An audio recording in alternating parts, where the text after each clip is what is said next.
Yes, now you are audible. Okay, thanks for waiting. um, सबको screen show हो रही है? Yes, I am able to see your presentation. I Okay, don't know about it. okay, Yes, ma'am. okay. Hello everyone. So my name is Sayyeda Nimra Fatma. So today's our topic is about अभी सब start कर दूं, अगर किसी को मसला ना हो तो प्रेजेंट करना स्टार्ट कर दूं वेबिनार, कि अभी Yes, कोई चाहते अभी I लोग आ think जाएं? it's very late because we are waiting. I think by 8. Okay, so let's start. So today's our topic is about emotional regulation strategies. So हम सबको इमोशनल रेगुलेशन स्ट्रेटजीज का तो पता ही होगा कि इमोशंस तो हम सबकी ज़िंदगी का बेसिक एक ईंधन कह लें। जैसे कि मैं एक हमेशा कहती हूँ कि इमोशंस हमारी ज़िंदगी का ईंधन है। अगर ज़रूरत से ज़्यादा हो जाए तो तब भी प्रॉब्लम होती है, और अगर कम हो जाए तो हम रोबोट हो जाते हैं। ठीक है, तो इमोशनल रेगुलेशन जो हम हमेशा एक वर्ड यूज़ करते हैं, इमोशनल रेगुलेशन किसी भी चीज़ को, कोई टेक्निक्स या ability to manage your emotions,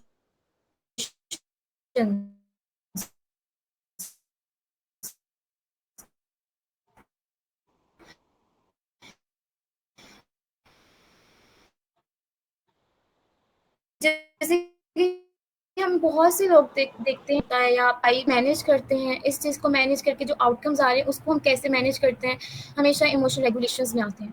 technique, I hope जो यहाँ पे सब सुन रहे हैं मुझे तो वो ज़्यादा साइकोलॉजी के बैकग्राउंड से ही लिंक करते होंगे, और अगर नहीं है तो फिर भी आज का सेशन ऐसा होगा कि उनको भी समझ आ जाएगी। अगर हम टेक्निक्स की बात करते हैं, techniques for managing stress and anxiety, stress and anxiety, अगर मैं स्ट्रेस एंड एंजाइटी की बात करूं तो ये कहना बिल्कुल भी गलत नहीं होने वाला कि 284 मिलियन पीपल इस वक्त एंजाइटी का शिकार होंगे। यानी कि अगर हम जनरलाइज करें 74% हमारी 74% इस वक्त वर्ल्ड में ऐसे लोग हैं स्ट्रेस और एंजाइटी का शिकार होंगे। अगर हम स्ट्रेस एंड एंजाइटी, अगर मैंने बहुत से सेशन कुछ ऐसे भी लिए हैं, मैंने ऑनलाइन कंसल्टेशन भी की है। मुझे अब याद है कि मैं जब ट्विटर पे थी, जब मेरा एक सेशन चल रहा था और बहुत से लोग थे, उसमें सबसे ज़्यादा जो लोग थे ना वो सिर्फ एक ही बात कह रहे थे, वो था स्ट्रेस एंड एंजाइटी। सबको जो चीज़ थी ना वो स्ट्रेस थी। हम सबको पता है जो एक स्ट्रेस होता है ना वो एंजाइटी की तरफ हमको ले जाता है। ठीक है, तो am I audible now? Yes, ma'am. Okay, अगर अच्छा, अगर किसी को कोई मसला दरमियान में भी हो रहा है तो वो कुछ बोल सकता है, क्योंकि मुझे मुझे पसंद है कि हम सब मिलके एक दूसरे से बात करें और ताकि एक दूसरे को समझ आए। एक लेक्चर थोड़ी ना होना चाहिए। तो emotional regulations and stress management, जैसे मैंने अभी आपसे बात की, इमोशनल रेगुलेशंस और स्ट्रेस मैनेजमेंट यही होती है टेक्निक्स और वेज कि हम अपनी इमोशंस को कैसे रेगुलेट कर सकते हैं, स्ट्रेस को मैनेज कैसे कर सकते हैं, अपनी इमोशंस को समझ कैसे सकते हैं। समटाइम्स हमें ऐसा फील हो रहा था यार मुझे कुछ पता ही नहीं चल रहा मुझे हो क्या रहा है, पर उस वक्त उनको एंजाइटी हो रही होती है। ठीक है, हमारे पाकिस्तान में तो अभी बहुत ज़्यादा कम अवेयरनेस है, लेकिन अब अल्हम्दुलिल्लाह बहुत हद तक हो भी चुकी है। लेकिन अगर किसी को पैनिक अटैक भी आ रहा होता है ना, या एंजाइटी भी ज़्यादा फील हो रही, तो उनको लग रहा होता है या तो वो इतने ज़्यादा हो चुके होते हैं ना, उनको लग रहा होता है या तो हम पे किसी ने कुछ करा दिया है, या तो हम पे हम कोई और मसला हो गया है। बस वो यही कहेंगे या तो नज़रें बद है या तो हम पे किसी ने कुछ करा दिया है। तो जब तक हमें पता ही नहीं चलेगा हमें स्ट्रेस फील हो रहा है, हमारा कौन सा इमोशन है, हम उसको मैनेज कैसे करेंगे? इमोशंस अच्छी चीज़ है, डिफरेंट तरह के इमोशंस होते हैं। तो बस आज के लेक्चर का जो मेन टॉपिक है वो यही है कि हम टेक्निक्स हमें पता चल जाए जिससे हमारे इमोशंस रेगुलेट हो जाए, क्योंकि एट दैट टाइम जब हम लोग इमोशंस के उस पॉइंट पे होते हैं ना, जब हमें गुस्सा आ रहा होता है कुछ और हमें कुछ नहीं पता चल रहा होता, बहुत बहुत से ऐसे लोग होंगे वो यही कह रहे होंगे कि यार हमें तो कुछ पता नहीं चलता है कि मुझे हुआ क्या, उस टाइम मैं क्या करूं। मैंने किसी को बोला था कि हाँ, उस टाइम आप एक तरीका बताया था, मैंने ये कर लिया यार। उसका एक जवाब था मुझे कि देखिए मुझे तो पता भी नहीं चलता है कि मैं उस टाइम कर क्या रही हूँ, तो मैं उस टाइम कैसे कर लूँ, उस टाइम मेरा दिमाग ही नहीं काम करता, तो मैं क्या करूँ? तो इस तरह भी चीज़ें होती हैं। अब वो ऐसी चीज़ें जो हमें इस चीज़ को ठीक करने में प्रिवेंट करती हैं, वो ये हैं माइंडफुलनेस एंड मेडिटेशन। हम सब ने कहीं न कहीं तो ये चीज़ पढ़ी होगी, mindfulness and meditation, deep breathing exercises, physical activity and exercise. बहुत ज़्यादा अगर हम नेटफ्लिक्स पे भी जाएँ तो उधर भी कोई ना कोई सीरीज़ ऐसी होती है जिधर हमें डीप ब्रीथिंग एक्सरसाइज़ या फिज़िकल एक्टिविटीज़ मिल जाती हैं, जर्नलिंग एंड एक्सप्रेसिव राइटिंग मिल जाती है, सोशल सपोर्ट एंड कनेक्शंस मिल जाते हैं, सेल्फ केयर, रिलैक्सेशन टेक्निक्स मिल जाती हैं। Techniques for managing stress and anxiety, deep breathing exercises. Deep breathing exercises सबसे ज़्यादा इफ़ेक्टिव होती है। डीप ब्रीथिंग एक्सरसाइजेज में अगर मैं आपको बताती चलूँ कि अगर अब सब इस वक्त फ्री हैं तो मैं चाहूँगी कि एक छोटी सी एक्टिविटी हो जाए। तो क्या सब मेरे साथ एक्टिविटी कर सकते हैं? डीप ब्रीथिंग से रिलेटेड है। Yes, ma'am, sure. ओके, तो लेट्स स्टार्ट। अब मैं थोड़ी छोटी छोटी आगे सारी ऐसी एक्टिविटीज़ आती रहेंगी। तो जैसे कि डीप ब्रीथिंग एक्सरसाइज में सब पहले अपनी आइज़ बंद करें। आई होप जो मैं कहूँगी तो आइज़ बंद कर लीजिएगा, आइज़ बंद करें और आराम से ना, मे बी शायद आप एक ऐसी स्पेस पे बैठे हो जहाँ आवाज़ आपको कम आ रही हो या कुछ चीज़ें हो। रिलैक्स्ड होके बैठें और इस टाइम दिमाग में सिर्फ एक ऐसी चीज़ सोचें, जब आपने अपना इनहेल करना है ना 3 सेकंड के लिए, ठीक है? जब आपने इनहेलिंग प्रोसेस स्टार्ट करना है ना, सांस लेना है, जब इन सांस को खींचना है, तो सिर्फ और सिर्फ आपने उस टाइम एक चीज़ सोचनी है, मैं दुनिया जो आपको टेंशन है, ठीक है, जो भी चीज़ का आपको टेंशन है, वट एवर यू आर, कोई भी चीज़ की आपको टेंशन है, वो आपने उस टाइम सोचनी है। इनहेल करते हुए वो चीज़ सोचें और मैं काउंट करती हूँ। इनहेल करते हैं 1 2 3 4 5 6। अब एक्सहेल करते हुए ना, यानी कि सांस को बाहर फेंकते हुए आपने ये चीज़ सोचनी है कि मैं दुनिया जहाँ की सारी टेंशनें जो मुझे हैं मैं बाहर फेंक रही हूँ, उसी सांस के साथ। अपने माइंड को ज़रा कंट्रोल करें थोड़े टाइम के लिए। समझ आ रही है मेरी बात कि मैं फिर से एक्सप्लेन कर दूँ? Yes, ma'am, समझ आ रही है। ठीक है, ओके। आ रही है। अब आपने 3 दफ़ा यही स्टेप रिपीट करें और आपका बस सिटिंग अरेंजमेंट ऐसी होनी चाहिए, थोड़ी सी रिलैक्स होनी चाहिए, ठीक है? थोड़ी सी रिलैक्स हो, बाकी आपके जो हैंड्स है वो आपके आराम से, कोई आपके हाथ में इतना कोई चीज़ ना हो, बस रिलैक्स फील करें थोड़ा-सा। और बस जब इनहेल कर रहे हो ना, उस वक़्त समझना है कि आप एक वो जो स्पेसिफिक एक टेंशन है ना, जो आपको स्ट्रेस है, वो आप इनहेल कर रहे हो और जब आपने साँस बाहर निकालना है ना, आपने ये सोचना है कि यार वो बस जा रही है मेरे से टेंशन। 3 टाइम ये ना स्टेप रिपीट कीजिएगा।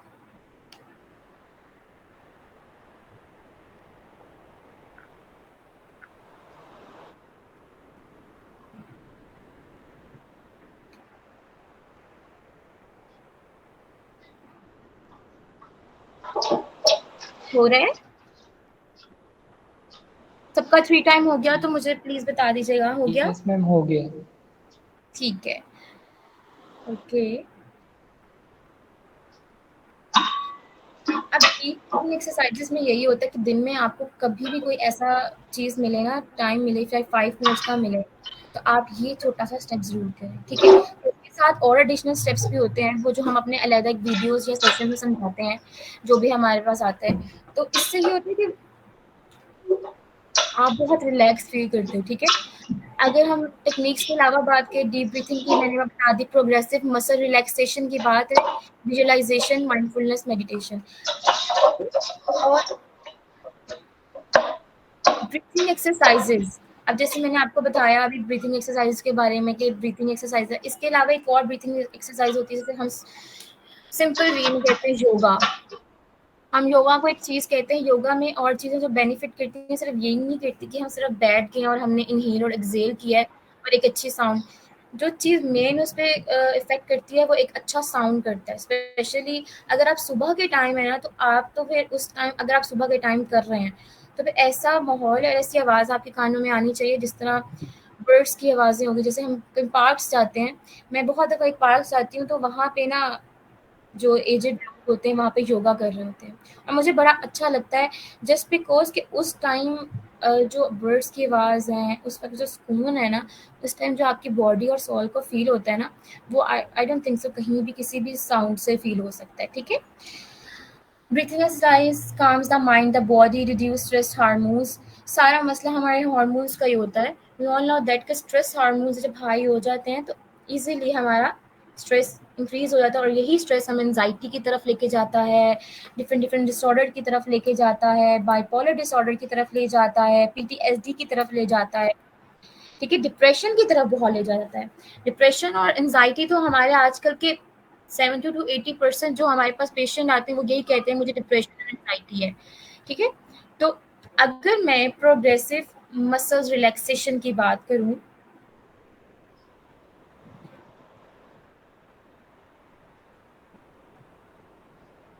प्रोग्रेसिव मसल रिलैक्सेशन में बेसिकली हमें पीएमआर होती है। अगर हमारे पास कोई ओपीडी में भी आता है ना क्लाइंट या वट कहीं भी, तो ये जो टेक्निक्स होती है ना, आप लोगों ने कहीं भी यूज़ कर लेनी है। स्पेशली मेल्स में आपको ये कहूँगी, जब कभी आपको गुस्सा आ रहा होता है, बहुत एंजाइटी हो रही होती है, क्योंकि मेल की मैंने अंदर ये एक हैबिट देखी, उनको ज़्यादा गुस्सा आ रहा होता है ना, वो चीज़ें फेंकने शुरू हो जाते हैं या सामने वाले को हार्म कर देते हैं। और होता है क्योंकि मैंने, अगर हम केसेस देखें, अगर आज पाकिस्तान के केसेस देखें, तो हम हर दिन नया एक केस देख रहे होते हैं। वो देख रहे होते हैं कि वायलेंस हो रहा है, किसी लड़की पे हो रहा है, किसी पे भी हो रहा है, ठीक है। तो पीएमआर एक ऐसी एक्सरसाइज है, अगर अभी करना चाहते हैं तो मैं अभी भी करवा सकती हूँ इसके 1 to 2 स्टेप्स, लेकिन इसके 6 स्टेप्स होते हैं। आई होप कि 1 to 2 स्टेप्स अगर आप डेली करेंगे ना, तो आपका इस पे बहुत बेनिफिट होगा, ठीक है। ये हम कंज्यूमर के लोगों को भी देते हैं, ठीक है। तो अगर तैयार है आप इस चीज़ की एक्टिविटी के लिए, अगर मैं पीएमआर अभी करवा दूँ यस तो? Yes ma'am sure. ओके। अच्छा, फर्स्ट आप ऐसा करें कि ना कहीं भी बैठे हैं, आप ऐसे बैठे, इस पोजीशन में बैठे कि आपके हैंड्स आपके लैंप पे हो, ठीक है। और ठीक है, और आराम से रिलैक्स होके बैठ जाए, जैसे चेयर पे बैठते हैं ना, प्लीज़ ऐसे कोई बैठ जाए, प्लीज़ ऐसे चेयर पे बैठते हैं हम। और टांगे आप बिल्कुल नॉर्मल रखिएगा, टांग के ऊपर टांग मत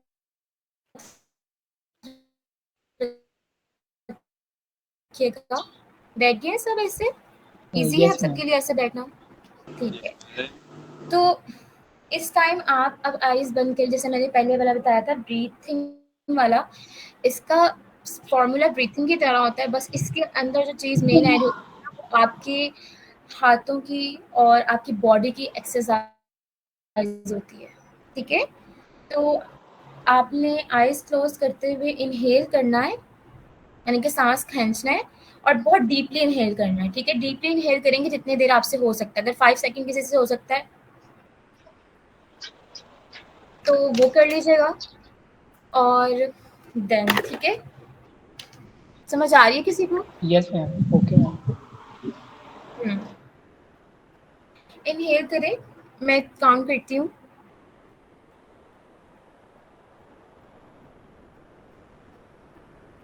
1 2 3 4 5 6। ठीक है, एक्सेल कर दें इसी सिचुएशन में, जिस तरह चेयर पे बैठी हुई सिचुएशन होती है ना, तो उसी सिचुएशन में एक्सेल कर दें।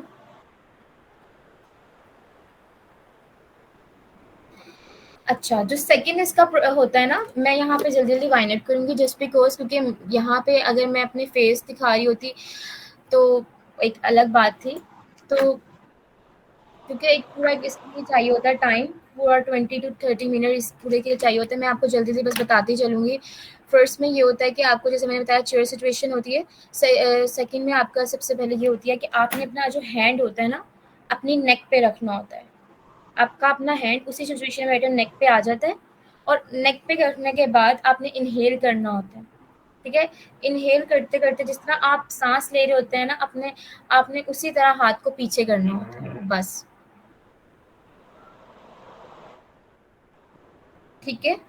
और थर्ड ये होता है कि आपने उसी तरह लेग्स को आगे पीछे करना है। थर्ड में आपने जिस तरह इनहेल किया तो लेग आपने आगे कर देनी है, और अगर एक्सेल किया तो आपने लेग अपनी पीछे कर देनी है। और फोर्थ में ये होता है कि अगर आपने इनहेल किया है तो आपने अपना सर पीछे कर देना है, और एक्सेल किया है तो अपने सर अपना आगे करना है। और ये स्टेप 3 दफा चलता है। किसी को समझ आ रही है? Yes, ma'am. Yes, ma'am. मतलब अगर किसी को कोई डाउट है तो वो अभी भी मतलब बता सकता है। मतलब ये नहीं है कि बस मुझे मुंह पे यस बोल दिया, क्योंकि मैं क्लियर कर सकती हूँ। Moving to the next technique, mindfulness meditation focuses on the present moment, reduces worry about the past or future, increases self-awareness. Mindfulness meditation में हमेशा हम ये करते हैं कि हम सबसे पहले फोकस कर रहे होते हैं प्रेजेंट मूवमेंट को।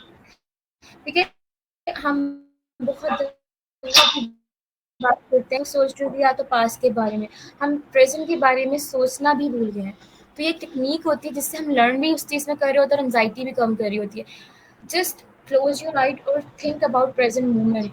जब हम कहीं पार्क में बैठे हों तो हम प्रेजेंट मोमेंट में हमें, अगर हम डीपली सोचें ना प्रेजेंट मोमेंट के बारे में, तो हमें ब्रश की आवाज़ भी आने लग जाएगी, हर छोटी छोटी आवाज़ आ रही होगी जो हम इस टाइम भी इग्नोर कर रहे होंगे। ठीक है, तो ये चीज़ हमें बहुत ज़्यादा इफेक्ट देती है एंजाइटी से दूर रखने में। ग्राउंडिंग टेक्निक्स, अच्छा जो ग्राउंडिंग टेक्निक है ना, ये बहुत मज़े की टेक्निक है। इसमें ना अपनी फोकस करना होता है 5 सेंसेस को। ठीक है, इसका हिसाब ये है 5 4 3 2 1। ठीक है, यानी कि आपकी 5 सेंसेस है, उसमें आपने 5 यानी कि कोई ऐसी 5 चीज़ें आपने देखनी है। ठीक है, समझ आ रही है? कोई ऐसी 5 चीज़ें आप देखेंगे, कोई भी चीज़। जैसे अगर अभी आप जहाँ भी बैठे हैं, आपने अभी सिर्फ और सिर्फ अपनी विजन वाला सेंस को ऑन करें, सिर्फ 5 कोई चीज़ें देखते हैं। फॉर एग्जांपल मेरे सामने जो लैपटॉप है मैं उसको देख रही हूँ, नोटबुक है उसको देख रही हूँ, पेन है उसको देख रही हूँ। कोई भी ऐसी 5 चीज़ें आप देखें। ठीक है? Yes, ma'am. ठीक देखनी है? है. उसके बाद टच करना है सिर्फ कोई सी 4 चीज़ों को। मैंने पहले बताया 5 4 3 2 1 है 5 सेंसेस के साथ। तो अब टच करना है कोई सी 4 चीज़ों को। अगर फॉर एग्जांपल मेरे पास यहाँ पे ट्राइपॉड पड़ा हुआ है, मैंने इसको एक टच कर लिया, एक सेल फोन को टच कर लिया, एक रेड कलर है उसको टच कर लिया। इसी तरह 4 चीज़ों को आपने टच करना है। ठीक है, फिर उसके बाद आती है स्मेल। स्मेल आपने करनी है 3 चीज़ें, कोई भी 3 चीज़ों को आप स्मेल कर लें। कोई भी 3 चीज़ें स्मेल करें। जैसे आप आइज़ बंद करेंगे, आपको कैंडल की स्मेल आ रही होगी अपने रूम से, या कोई भी चीज़, कोई फ्रेशनिंग वाली चीज़ को स्मेल कर लें, या कोई फूड को स्मेल कर लें। ठीक है, कोई भी 2 चीज़ें ऐसी जो आप स्मेल कर लें। समझ आ रही है? Yes, ma'am. बिल्कुल. और अगर हम अब सिर्फ एक चीज़ ऐसी होगी जिसको हम टेस्ट करेंगे। ठीक है, अब कोई भी एक चीज़ को टेस्ट करेंगे। ठीक है, ये जो होता है ना 5 सेंसेस वाला, इसमें हम करते हैं अपनी सराउंडिंग टेक्निक्स में, हम 5 सेंसेस को फोकस करते हैं। इससे जो हेल्प होती है ना, वो सबसे ज़्यादा हेल्प ये करता है कि आपको प्रेजेंट में लेकर आता है, आपकी एंजाइटी कम हो करता है। जब आप इन चीज़ों पे फोकस करने लग जाते हैं ना, तो आप खुद ही देखेंगे कि आपकी एंजाइटी कम हो गई है। ग्राउंडिंग टेक्निक अगर मैं रिसर्च भी की थी इस पे, तो जो ग्राउंडिंग टेक्निक होती है, ये सबसे ज़्यादा इफ़ेक्टिव टेक्निक आती है। और इस टेक्निक का सबसे ज़्यादा ये होता है कि इसमें एंजाइटी बहुत जल्दी कम होती है। ठीक है, तो आई होप आप लोगों को ये इफ़ेक्ट करेगी जब आप बहुत ज़्यादा अकेले टाइम पे बैठे होंगे, क्योंकि अभी तो आप लिसनिंग कर रहे हैं तो शायद थोड़ा सा आपको फील होगा। जर्नलिंग, हम बहुत से लोग राइटिंग करते होंगे, जर्नलिंग करते होंगे, स्पेशली जो लड़कियां होती हैं वो, उनके पास एक छोटी सी नोटबुक होती है जिसमें वो बहुत ज़्यादा अपने दिल की चीज़ें लिख लेती हैं, राइट करती हैं। जर्नलिंग हम हमेशा कहते हैं write down thoughts and feelings. अपने थॉट्स और फीलिंग्स को लिख दो। जब हम अपने थॉट्स और फीलिंग्स को लिखना शुरू कर देते हैं ना, बहुत से डिसऑर्डर्स वहाँ कम होने लग जाते हैं। क्योंकि हमारे अंदर जितनी भी ज़्यादा चीज़ें अब्जॉर्ब हो रही होती है ना, जो हमारे स्ट्रेस को हाई कर रही होती है, एंजाइटी को लेके जा रही होती हैं, वो जब लिखने लग जाती हैं तो हमें ऐसे लगता है कि हमारा जो अब्जॉर्प्शन है ना, थोड़ा थोड़ा बाहर आ रहा है। ठीक है, वही हम बात करते हैं। एक अगर बाउल लेती हूँ मैं फॉर एग्जांपल, उसके अंदर ढेर सारा मैं कचरा डाल देती हूँ, कुछ ना कुछ डाली जाती हूँ एट द एंड एक बाउल के अंदर मुझे डालते हुए छोटी सी चीज़ भी डालते हुए मुझे मसला होगा, और अगर मैं छोटा सा भी पॉइंट डालूंगी वो सब कुछ एकदम से बाहर निकल आएगा, जैसे वॉल्केनिक फूटता है। इसी तरह ये चीज़ें होती हैं। तो जर्नलिंग इस चीज़ में सबसे ज़्यादा हेल्पफुल होती है कि आपने राइट लिख दिया, अपने थॉट्स फीलिंग लिख दी। आप सेशन में भी किसी को जाएंगे ना जिसको बहुत ज़्यादा स्ट्रेस का या एंजाइटी का प्रॉब्लम होगा, वो जर्नलिंग करेगा और इस तरह आहिस्ता आहिस्ता आपकी एंजाइटी कम हो जाएगी। जर्नलिंग एक बेस्ट टेक्निक होती है। पॉजिटिव सेल्फ टॉक, या अगर आप लोगों को सबसे ज़्यादा मसला है ना, पॉजिटिव सेल्फ टॉक कर लो, बहुत से चीज़ें मसले आपके हल हो जाते हैं। ठीक है, स्पेशली आप अपने आप को समझाओ शीशे के आगे जाके, यार you can do it, you can do it, Nimra तुम कर सकती हो। अगर मैं अपनी बात करूँ तो मैं कहूँगी निम्रा तुम कर सकती हो, लोग जो बोलते हैं बोले।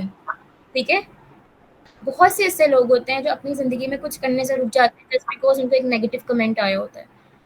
तो आपने जाना है शीशे के आगे या अपने आप से कहना है तुम कर सकती हो, आप, क्योंकि आप ही अपने सबसे बड़े सपोर्टर हैं।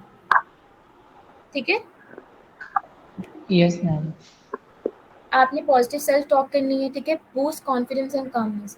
यार मैं आपको रिकमेंड करूँगी, स्टिकी नोट्स होते हैं, आपने कोई भी काम करना होता है ना कि मैंने ये चीज़ करनी है। बहुत से लड़के ऐसे हैं जिनको मैं देख रही हूँ, वो काम करना चाह रहे होते हैं, अर्निंग करना चाह रहे होते हैं, हर चीज़ करना चाह रहे होते हैं, और क्या होता है इनसे, वो बस सोच रहे होते हैं, प्लान्स कर रहे होते हैं, लेकिन होता नहीं, उनसे इम्प्लीमेंट नहीं हो पाता। ऐसे ही तो पॉजिटिव सेल्फ टॉकिंग एग्जैक्टली में मैम। होता है, आपने अपने खुद को बताना है और आपने ना अपनी एंजाइटी को कम करने के लिए ना बस लिख देना है उस स्टिकी नोट पे, यार मैंने अपना ये स्ट्रेस लेवल कम करना है, मैं जब किसी से बात करता हूँ तो मैं क्यों मानता हूँ ये कम करना है, मैं कर लूँगा। वो छोटे छोटे पॉइंट्स आपने स्टिकी नोट्स में लिख के, आपने लिख के, या आपने मोबाइल कवर पे लगा लेने हैं, या मोबाइल का कवर आपने ऐसा कर लेना है कुछ मोटिवेशनल सा, या आपने अपने फ्रिज के ऊपर रखा लेना। हर वो जगह जहाँ आप रोज़ गुजर रहे हो, जहाँ रोज़ आपकी नज़र पड़ रही है ना, वहाँ आपने आपने स्टिकी नोट्स लगा देने हैं और खुद को बताना है मैं कर सकता हूँ, ये मुझसे हो जाएगा। अपने आप से पॉजिटिव बात करें, लोग नहीं बात कर रहे आपसे पॉजिटिव, आप करें, क्योंकि आपसे बड़ा आपका दोस्त कोई भी नहीं हो सकता, नो वन। ओके, ठीक है, तो अगर यस मैं मैम। बात करूँ विजुअलाइजेशन की, तो नेक्स्ट टेक्निक आती है विजुअलाइज। कभी भी जिंदगी में आपका कोई अच्छा, आप खुद आजमाइएगा, आपको भी कोई जिंदगी में अच्छा सीन गया हो ना, जिस दिन आप बहुत खुश रहे हो और आपकी ज़िंदगी में वो आइज़ में कैप्चर हो चुका हो, उसको आपने आंखों के आगे लाना है और बहुत ही रिलैक्सफुल सा सीन को। अगर ऐसा कोई सीन नहीं है तो आप कोई नेट से जाए, एक रिलैक्सफुल सीन देखें और उसको ना आइज़ क्लोज करके आप वापस देखते हैं, आइज़ में कैप्चर करके। विजुअलाइजेशन फिर आपको बहुत हेल्प करती है स्ट्रेस और एंजाइटी में। कभी भी आपको स्ट्रेस हो रही है, आप आइज़ क्लोज करें और वो सीन को अपने आगे ले आएँ। Within minutes, within 5 minutes, 4 minutes आपका स्ट्रेस बहुत खुद ब खुद कम होने लग जाएगा। ओके, ठीक है। अब नेक्स्ट, अगर यस मैं मैम। जल्दी बात करती हूँ क्योंकि बहुत ज़्यादा खींचा जा रहा है, क्योंकि अगर किसी का क्वेश्चन है, किसी का कुछ अपना एक है, तो वो मुझसे शेयर कर सकता है, क्योंकि ऐसा सेशन मज़े का नहीं लगता जिसमें सामने वाला आपसे कोई इतना बात ना कर रहा हो। सोशल सपोर्ट, एग्जैक्टली हाँ, मैम। मैम, इफ यू जी, जी। डोंट माइंड, मैंने एक चीज़ पूछनी थी। हुँ, जिस तरह विजुअलाइजेशन की आप आती है, इसमें हम ये भी कह सकते हैं जिससे हमें अपनी चाइल्डहुड मेमोरीज कुछ याद आ जाती हैं, हुँ, कुछ अच्छी मेमोरीज होती हैं, हुँ, तो हम उसको सोच के खुश हो जाते हैं, थोड़ा काम हो जाते हैं, हुँ, और हमें दिल करता है कि वो चीज़ें या वो लम्हे वापस आए। तो हाँ, क्या ऐसे इसको ही। भी हम विजुअलाइजेशन में कह सकते हैं? एग्जैक्टली हम इसको भी विजुअलाइजेशन में कह सकते हैं, हाँ, पर तब तक जब तक हम इस चीज़ को सोच के सैड ना हो जाए। अब फॉर एग्जांपल अगर हम वुमेन्स की बात करें, उन्होंने एक चीज़ प्यारा सा पॉइंट सोच लिया, उन्होंने एक सीन भी पूरा सोच लिया कि एक टाइम पे मेरे साथ ये हुआ था, और फिर वो थोड़ी देर बाद सोच रही यार वो तो अब चीज़ होती ही नहीं है। ठीक है, यहाँ सारी बात आ रही पॉजिटिविटी की। ठीक है, तो आपने जब भी बात की ना चाइल्डहुड यस का सीन, तो हम यस मैम। विजुअलाइजेशन में ही आ जाए, क्योंकि ब्यूटीफुल सीन वही होता है जो हमने अपनी आंखों से देखा होता है। ज़रूरी नहीं होता कि हमें हर हर नेट की पिक्चर प्यारी लग रही हो। हमारे लिए ब्यूटी वही है जिसने हमें कभी खुश किया है, ठीक है? हर किसी के लिए ब्यूटी डिफरेंट होती है, और हमारे लिए ब्यूटी शायद वही होगी जो हमने जिस चीज़ ने हमें कभी खुश किया है। जैसे आपने चाइल्डहुड का एक सीन की बात कर ली, तो फिर आपने हम्म, कभी भी स्ट्रेस और एंग्जायटी में हो, तो फिर उस सीन को अगर आपको लगता है कि आपको, क्योंकि खुद भी आपको अपने साथ-साथ असेस करना पड़ता है अपने आप को, कि कौन-सी ऐसी चीज़ है जिसको मैं सोच के मेरा दिल इतना खुश हो जाता है। इन शॉर्ट, मैं अगर मीम की लैंग्वेज में बात करूँ, गार्डन गार्डन हो जाता है। तो फिर yes, तो मुझे लगता है फिर वही आप सीन याद करें हमेशा, ताकि आपकी एंग्जायटी और स्ट्रेस लेवल थोड़ा-सा कम हो सके। और अगर तब भी नहीं हो रहा, तो फिर खोलें अपना लैपटॉप और कोई प्यारा-सा साउंड लगाएँ जो रिलैक्सिंग साउंड होता है, और उस सीन को, विज़न्स को देखें और अपने आप को इमेजिन करें उन पहाड़ों के दरमियान कि यार मैं यहाँ पे हूँ हम्म, और मैं एक अच्छी-सी हवा ले रहा हूँ, आइज़ क्लोज़ कर लूँ। क्योंकि समटाइम अगर हमारी स्ट्रॉन्ग इमेजिनेशन हो जाए ना, तो बहुत अच्छा रह यस जाता है मैम। हमारी एंग्जायटी को कम करने के लिए। ठीक है? मैम मोस्टली मैंने बहुत सारी लड़कियों ने भी ये चीज़ नोट की है, जिस तरह वो नॉवल रीड करती हैं जी, जी। और स्टोरीज पढ़ती हैं, हुँ, तो उनकी इमेजिनेशन पावर होती है वो बहुत ज़्यादा स्ट्रांग होती है। तो एग्ज़ैक्टली। क्या हम भी उस तरीके से, क्योंकि हम बॉयज़ होते हैं, हम ज़्यादातर उस चीज़ को बुक रीडिंग और इन चीज़ों में हमारा दिल नहीं हुँ, लगता। हुँ, स्पेशली मैं अपनी बात कर रहा हूँ, क्योंकि मेरी एक दो फ्रेंड्स हैं वो भी नावल वगैरह पढ़ती रहती हैं, उनके कज़न्स हैं, तो वो मुझे बार बार हुँ, रिकमेंड करती हैं कि आप नावल पढ़ो, आप हुँ, थोड़ा हैप्पी रहोगे। तो लेकिन वो उस तरीके से मैं उसको हुँ। अडॉप्ट नहीं कर पा रहा। तो क्या उससे अल्टरनेटिव मेरे लिए कुछ हो सकता है जिसको यूज़ करके मैं उस तरह हैप्पीनेस अपने अंदर ला सकूँ? हाँ, देखिए अल्टरनेटिव हो सकता है। देखिए जैसे आपने अपने दोस्तों की बात बताई है ना, उनके लिए उनकी हैप्पी प्लेस उनकी नॉवेल्स होंगे, ठीक है? मतलब आपके लिए भी कोई ना यस कोई मैम। आपकी हैप्पी प्लेस होगी। कोई ना हम्म, कोई आपके पास एक ऐसा चीज़ होगी जिसमें आपको सुन के बहुत मज़ा आता होगा। Yes ma'am. तो उस चीज़ के अंदर आप अपनी स्ट्रॉन्ग इमेजिनेशन लगाएँ। अगर फॉर मैम, एग्ज़ाम्पल मैं बात करती हूँ। मैम लेट्स सपोज मैं आपको बताता हूँ कि मुझे सबसे ज़्यादा जो खुशी मिलती है वो लेट्स सपोज लोगों को या सोशल गैदरिंग में लोगों को इंटरटेन करने से मिलती है। हुँ, मतलब मैं सोशल बॉन्डिंग में रहना चाहता हूँ। हुँ, लेकिन एज़ यू नो आफ्टर कोविड-19, तो उसके बाद बहुत ज़्यादा ये चीज़ कम होगी। आई हुँ, थिंक मे बी मैं बड़ा हो गया हूँ और अब उस तरीके से एंजॉय नहीं कर पाता जिस समय फ्रेंड्स के साथ पहले बैठा करता था। हुँ, और उसके बाद जो है वो मैंने अपना हाउस जो है वो भी चेंज किया। तो आई थिंक हुँ, वो भी इन्वायरमेंटल फैक्टर रहे जिसकी वजह से हुँ, मैं बहुत ज़्यादा जो है वो एंग्जाइटी में रहने लग गया। उसके बाद मैंने Islamic university, international Islamic university में एडमिशन लिया एंड हुँ, उधर ये हुआ कि उधर हमारी क्लास में जो स्टूडेंट्स हैं वो बहुत कम है। ओनली हुँ, नाइन नाइन स्टूडेंट्स हैं। तो हुँ। इतनी जो है ना वो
डिफेंस मैकेनिज्म के बारे में पढ़ा था। मुजम्मिल as थोड़ा you सा know ऊंचा कि बोलना पसंद करेंगे आप?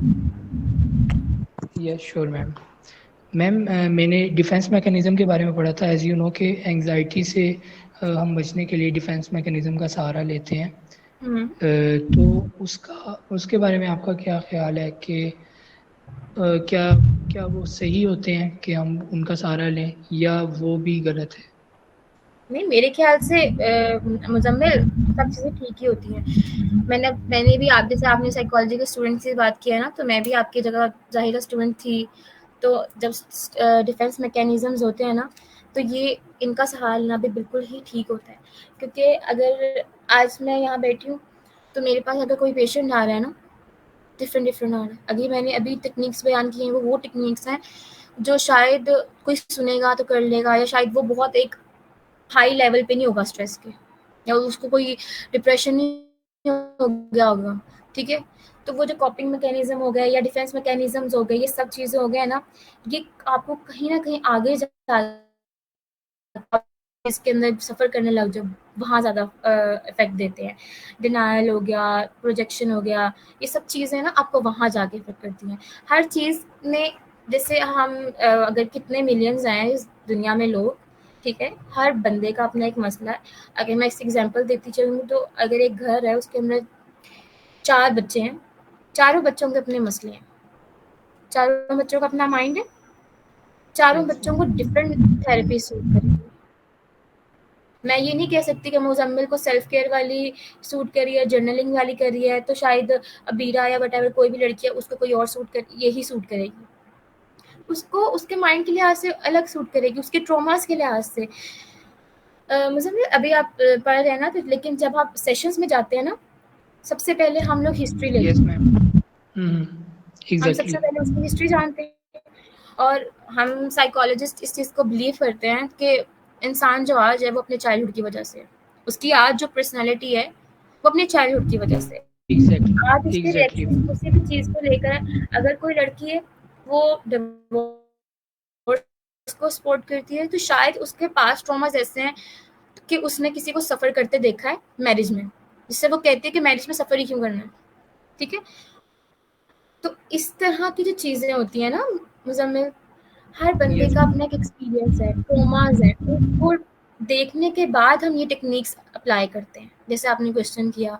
और आपके डिफरेंट ट्रॉमास होंगे, मैं ये कोई भी इंसान मैंने नहीं देखा जो अभी ट्रॉमास के बगैर नहीं होता, स्पेशली चाइल्डहुड आपका हमेशा। अभी आप एज अ साइकोलॉजिस्ट हम सब ये जानते हैं कि जो ट्रॉमास होते हैं, चाइल्डहुड ट्रॉमास, ये जो सबसे ज़्यादा बेनिफिट हमारी ज़िंदगी में इफ़ेक्ट भी डालते हैं। अगर कुछ अच्छा हो गया तो उसका बेनिफिट आगे जाके मिल जाता है, और कुछ बुरा हो गया तो वो आज जो किसी को एग्रेशन इश्यूज़ हैं, तो उसका साथ कुछ ऐसा हुआ है जो एग्रेशन इश्यूज़ हैं।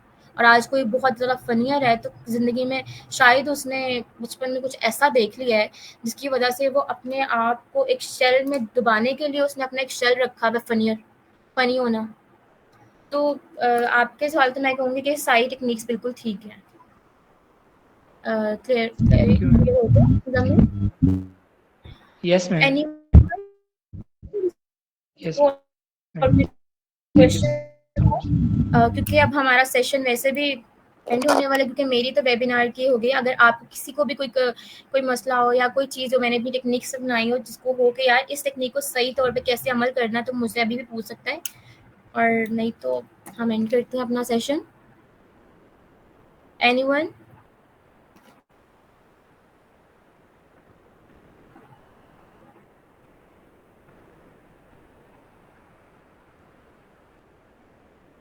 आई थिंक कोई भी नहीं है, ठीक है? तो हम आज का, आई होप आप सबको मेरे साथ आज का वेबिनार अच्छा लगा होगा, क्योंकि मेरा आप लोगों के साथ फर्स्ट इंटरेक्शन था और आप लोगों का मेरे साथ। आई होप जिसको हाँ, थोड़ा सा अस्सलाम कोई वालेकुम मसला हो तो मैम। आप हमसे कांटेक्ट कर सकते हैं। जी जी, वालेकुम अस्सलाम। मैम मेरा क्वेश्चन एंजाइटी से रिलेटेड तो नहीं है, but I want to ask a question regarding trauma.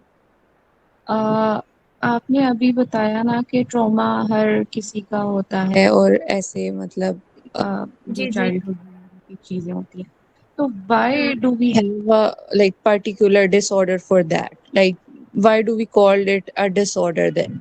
If it's a very normal thing, it's a norm कि हर दूसरे बंदे का है या हर तीसरे बंदे का है, तो why do we categorize it as a disorder? Okay Atika, okay Atika, मैं आपको एक बात बताती हूँ। आपने कहा ना ट्रॉमा, मैंने जैसे बताया ट्रॉमा हर किसी का होता है। ट्रॉमा होना और एक डिसऑर्डर तक ले जाने में बड़ा फ़र्क होता है। उसके दरमियान भी एक जगह होती है। जैसे हम बात करते हैं ना सिंपल एंजाइटी की, वो एक एंजाइटी है, हम सबको हो जाती है। अगर मैं प्रेजेंटेशन देने लगी, मैं नहीं कहूँगी कि मैं एंजाइटी की डिसऑर्डर है मेरे अंदर, ठीक है, लेकिन अगर प्रेजेंटेशन देने के पहले आप कितनी मर्जी दे चुके हो, आपको 1% 2% होती है, ऐसा होता है ना आतिका? तो Yes, हाँ, ma'am. होती है ना। तो इस चीज़ को हम फिर यही कहते हैं कि डिसऑर्डर और इस चीज़ के दरमियान एक जगह होती है। जैसे मैंने पहले बताया था कि एक चीज़ ज़्यादा हद से चली जाए तो हम उसको डिसऑर्डर में डाल देते हैं। अब एंजाइटी है, एंजाइटी का Ma'am, लेवल we एक do have इंसान को हर terms 2 for दिनों that, बाद। right? Ji? Like we have a term of stress for like जो कि एंजाइटी नहीं होती उसको हम स्ट्रेस कहते हैं, डिस्ट्रेस कहते हैं। Anxiety, okay, anxiety is a disorder, but why do we call trauma a trauma when it's like not, when it's a normal thing, it's not a disorder? देखिए ट्रॉमा को हम इसलिए ट्रॉमा कहते हैं क्योंकि हर चीज़ का कोई ना कोई नाम होता है। अब मैं एक इंसान देखती हूँ कि जिसके पास 1.5% ऐसा इंसान होगा जिसके पास ट्रॉमा नहीं होगा, और साइकोलॉजी एक स्टडी है माइंड की सिर्फ इस वजह से कि वो क्लियर कर सके। हर चीज़ को नाम इसलिए दिया गया है कि उसको हम समझें, उसको हम पढ़ें और उसको उसके बाद उसी लेवल पे आकर डील करें। कि अगर मेरे पास एक ट्रॉमा नहीं होगा, आपने मुझे यही बात की है ना, अगर मैं आपकी बात को सही समझ सकी हूँ कि हमने डिसऑर्डर्स के नाम क्यों दिए गए, एक ट्रॉमा ही होता है, तो मतलब एक बचपन में हम सबको अगर ट्रॉमा नहीं पड़ गया है मैम, तो मैं ये हर कहना चीज़ चाह को। रही हूँ कि इफ अगर ट्रॉमा हर तीसरे बंदे का है, मतलब वो एक नॉर्मल चीज है जो आपके चाइल्डहुड से आती है, तो हम उसे एक लेबल करके डिसऑर्डर क्यों कहते हैं?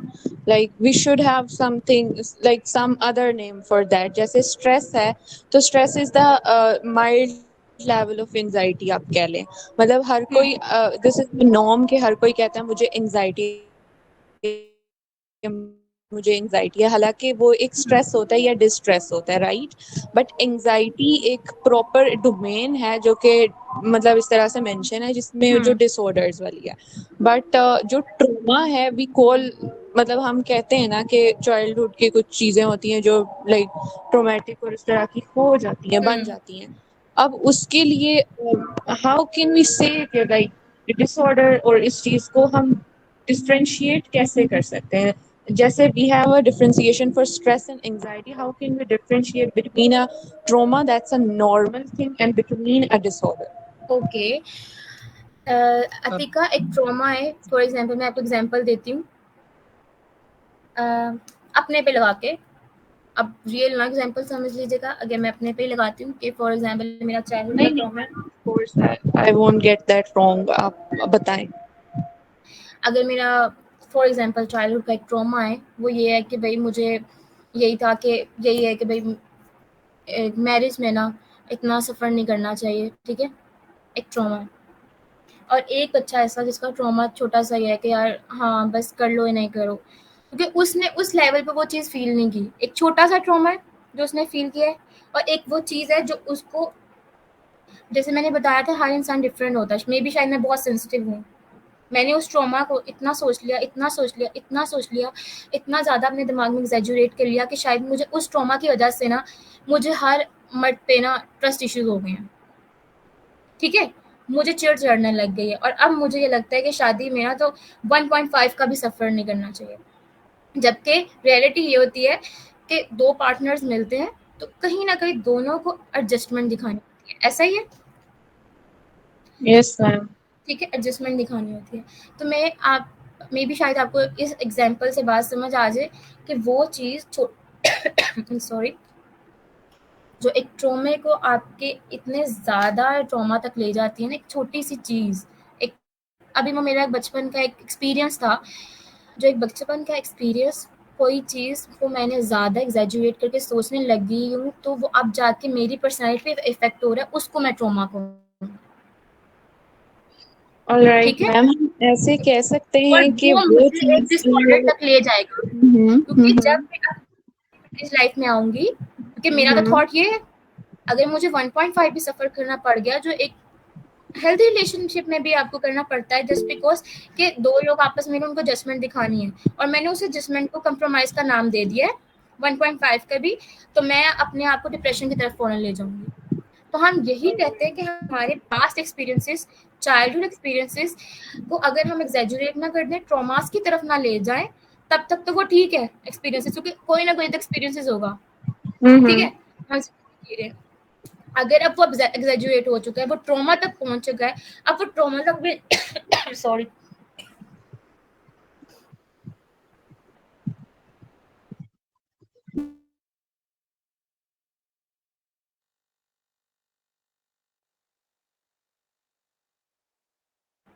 आई एम सॉरी, तो अगर वो ट्रॉमास तक भी ठीक नहीं हुआ, मैंने दरमियान में मुझे पता चल गया मैरिज लाइफ से पहले वो ठीक नहीं हुआ, मैंने अपने आप को, जैसे हम टेक्निक्स बता रहे हैं, मैंने उस टेक्निक से भी कॉप अप नहीं किया, कुछ नहीं किया, मैंने उसको कंटिन्यू रखा, और मैं उस चीज़ को पक्की होती गई। और एनवायरमेंटल फैक्टर्स जिस पे हम बात करते हैं ना, जो हमारे बहुत असर डालते हैं, इफेक्ट्स देते हैं, वो भी करती गई। तो एट देन क्या होगा मेरे साथ, जब मैं मैरिज लाइफ में आऊंगी, पूरा का पूरा फुल खराब कर दूंगी, ठीक है। मेरा वो ट्रॉमा डिसऑर्डर तक मुझे ले जाएगा, क्यों, मेरी पर्सनैलिटी डैमेज होगी, मैं उस डिसऑर्डर में कहूँगी मुझे डिप्रेशन हो गया है, मुझे एंजाइटी स्टार्ट होने लग गई है, मैंने 1.5 का मैंने कंप्रोमाइज़ कर लिया, मैं सोचूंगी शायद मैं दुनिया की सबसे वर्स्ट जगह पे हूँ, मे बी अब आपको समझ आ रही है। यस मैम, हम इसको सिंपली अगर ऐसे पुट करें कि कोई भी चीज जो आपको फंक्शनली लाइफ में अफेक्ट करने लगती है, या फिजिकली या इमोशनली बहुत ज्यादा इफेक्ट करने लगती है, जिससे आपकी डेली फंक्शनिंग इफेक्ट होती है, तो that's a disorder. Am I right ma'am? हाँ, डेली फंक्शनल इफेक्ट होती है, डिसऑर्डर होता है, समटाइम ये भी होता है कि लोगों Can को I फंक्शनिंग इफेक्ट ना हो, लेकिन दूसरों की डेली फंक्शनिंग इफेक्ट हो जाती है, डिसऑर्डर वहाँ पे भी आ जाता है। समटाइम कुछ ऐसे डिसऑर्डर थे एट दैट टाइम हमें नहीं दिख रहे होते, देखा उस टाइम हमें नहीं, कुछ डिप्रेशन ऐसे होते हैं हमें दिख भी नहीं रहा होता। मेरी एक दोस्त है, वो डिप्रेशन में रही है, पहले 3 महीनों से नहीं पता था उसे डिप्रेशन है, ठीक है। हम लोग उस चीज को कहाँ कंक्लूड कर रहे हैं, यार मेरा लो मूड चल रहा है, तो जिंदगी के सारे काम पूरे करिए, लेकिन कहीं ना वही एक जगह जाके उसको फील हो रहा है अच्छा यार ठीक है, फिर आहिस्ता आहिस्ता वो चीज़ उसको बहुत ज़्यादा डैमेज करने लगी, कि जब एट द एंड, मैंने जैसे पहले बात की ना, डिफरेंट लोग हैं, डिफरेंट लोगों के अंदर बर्दाश्त करने की डिफरेंट कह रहे हैं कुव्वत है, सब कुछ करने का डिफरेंट डिफरेंट मादा होता है हर किसी के अंदर, हर basically level of resilience different हो गया ना। डिफरेंट है, हम्म ठीक है। जिस तरह हर किसी का डिफरेंट है ना, हम्म फिर हम बात करते हैं। आई होप अतिका बात को थोड़ा समझ आ गया होगा। जी बाकी जी जो मैम, नेम्स की बिल्कुल। बात है ना, कुछ चीजें तो जब हम साइकोलॉजी पढ़ रहे होते हैं, उस टाइम हम भी यही स्टूडेंट में सोच रहे थे कि यार हर चीज का नाम तो डिजीज रखा हुआ है, तो नॉर्मल लाइफ क्या है, ठीक है। मेरे दिमाग में आता था, किसी को और के दिमाग में आता हो ना हो, मैंने नार्सिसिस्ट पढ़ा, मैंने हर चीज यार मुझे ये बताओ इनमें से नॉर्मल कौन है, मैंने कहा नहीं लगता है जिन्होंने ये नाम like रखे हैं ना, उन्होंने हर everything is, नॉर्मल बंदे के हाँ, साथ रखा है कि everything बहुत is believe. deadening, right? like सारी चीजें हाँ, इतनी वो उस तरह से है, right? like you are very right. बस फिर मैंने एंड पे इसका एक कंक्लूजन निकाला कि कोई भी चीज डिजीज नहीं है, ठीक है। उसको समझो ये कि एक जिंदगी में होने वाला चीज है, तरीका है, उसके लिए टेक्निक्स ने बनाने के लिए उनके नाम रखने हैं कि टेक्निक्स ये हैं। अगर आपको स्ट्रेस हो रहा है उसके लिए टेक्निक है, आपको टाइम मैनेजमेंट करनी है इसके लिए ये टेक्निक है, ठीक है। तो वो मुझे लगता है ये है। तो वरना मेरे पास भी ये बहुत गंदा क्वेश्चन आता है यार क्या है, ठीक है, कि हर चीज को मैं बीमारी बना दिया, मैं नॉर्मल नहीं हूँ, मतलब मेरे घर वाले नॉर्मल नहीं है, मैं नॉर्मल नहीं हूँ, तो मैं यही सोचती हूँ। हाँ, this is the question कि हर साइकोलॉजी स्टूडेंट को ये क्वेश्चन जरूर आता है। You are right, very right. Thank you Thank you so so much much. for answering the question. Thank you.